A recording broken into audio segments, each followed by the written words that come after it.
Hello, this is Mary Cole with Good Story Company, and today I am talking about picture book lessons.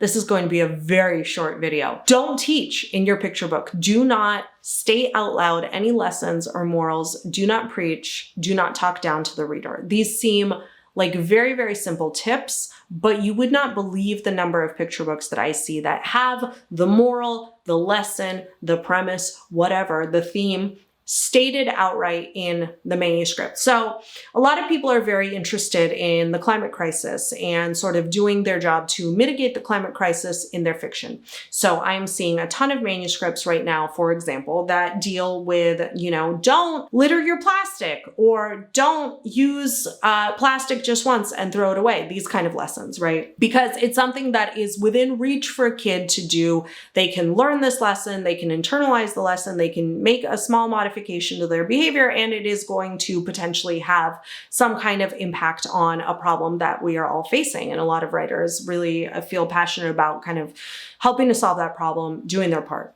So instead of actually explaining, like, do not use single-use plastic or reuse everything and don't use plastics, we want to show a character sort of going through a process where they learn about the problem and then they change their behavior, but nobody is talking down to that character. And that character is also not turning into a mini adult and talking to the reader and saying, gosh, I learned that not to use, So if you think about it, kids are lectured and told what to do all day, every day by their parents, by older siblings, by religious leaders, by teachers.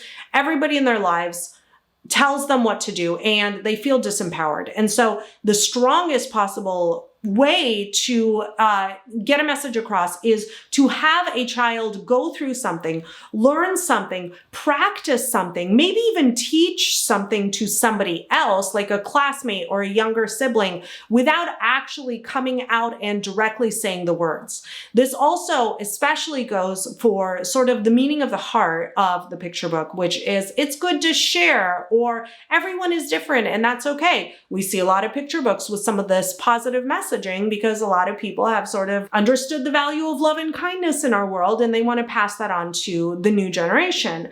But these kind of emotional core heart messages are especially something to avoid stating outright, because they will seem like a preachy, didactic bit of text that lies limply on the page to those young readers. And so instead of saying, gosh, kindness is so great, you want to see a character, you want to show a character acting with kindness. You want to see the people around them blossoming as a result of this kindness. And you really want to get that message home without ever saying the message. And so for all of you picture book writers out there, even if it's a religious book with a religious message, if it is a secular book with a secular message, whatever the case may be, whatever the exception may be where you think that it's going to be okay for you to just put that message in the text, I urge you and really challenge you to, wherever your theme is stated, wherever the takeaway is stated, take that out of your manuscript and instead create it in the reader's mind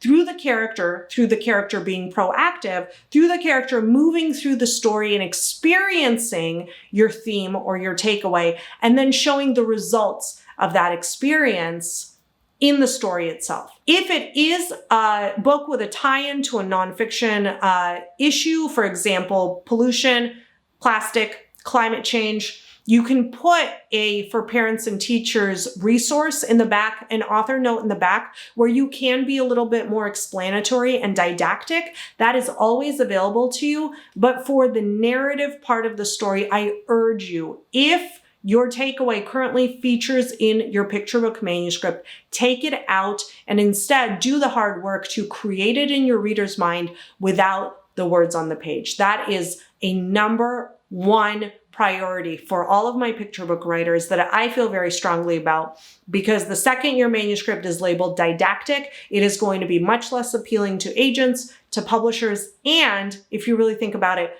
to those kids and those families on the receiving end of the story. This is Mary Cole with Good Story Company, and here's to a good, subtle story.